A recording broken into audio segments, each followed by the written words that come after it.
Omzum yükle doldu ama bende vazgeçmek yoktu.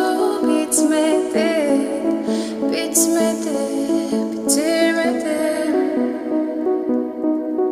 Ben özel değilim ya da öyle bir şey, ama sen varken hep böyle hissettim, böyle hissettim. Yanan her şey gülmüyor olmalı, bunu sen de hatırlarsın da artık geç.